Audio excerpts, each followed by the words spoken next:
I'm Jennifer Musica, a chemistry faculty member at Center College in Kentucky. Today I'm here to introduce you to Nearpod. Nearpod is a web-based application that's used mostly in K-12 classrooms to enable interactivity between teachers and students. If you want to try out a lesson, you can go to nearpod.com and enter a code. It's a 5-letter code to join a lesson. I'll give you the code to test out a Nearpod lesson as a student as part of this demonstration. You can log into Nearpod by using a Google login or an Office 365 login. Alternatively, you can set up a separate Nearpod account if you plan to use it regularly, which I do.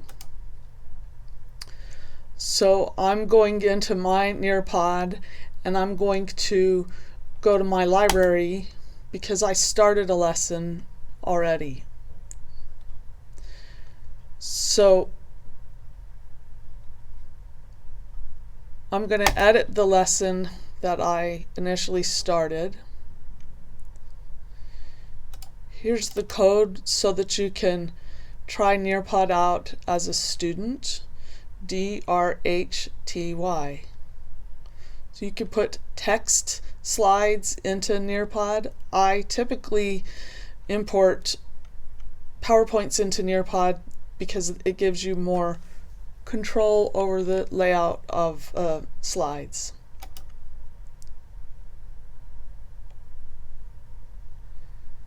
So I'm going to show you how to set up a Nearpod quiz. You can add slides.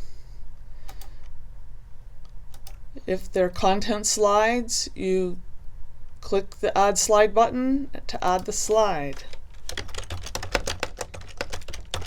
You can insert photographs or upload PowerPoint slides using this interface.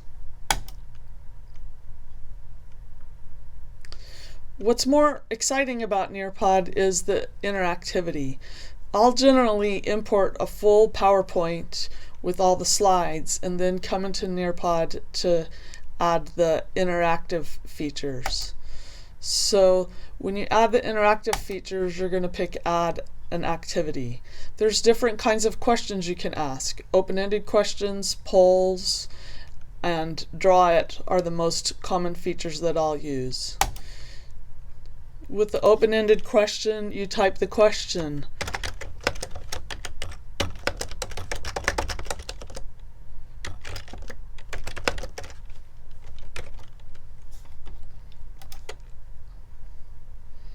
Then when students respond to the question, they can respond with text on their device. That can be a laptop, a phone, a smartphone, an iPad.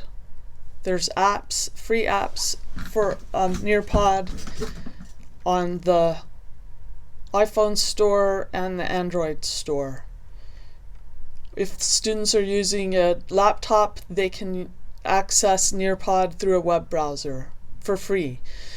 It's free for faculty as well, as long as you only have 30 students or fewer. So another kind of activity that I use regularly is a poll. You'll type your answers in. It generally starts with just 2, but you can add up to 8 choices. And students will see the screen on their devices when they're answering the questions. The other kind of question that's really my favorite is the drawing question, and that's because you can have students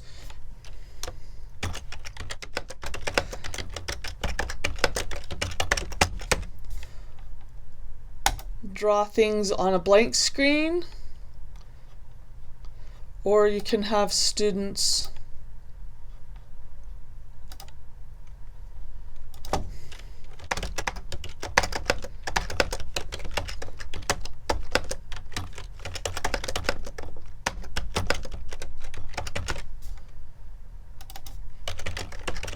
highlight things on an image that you have imported, and you'll drag something in from your hard drive here, or use your something on your computer. Let's see if they have images.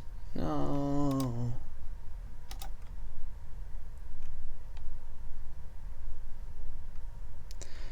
It's really easy to set up and begin to use Nearpod, and most students already have smartphones when they come to class, so there's a very low barrier to entry.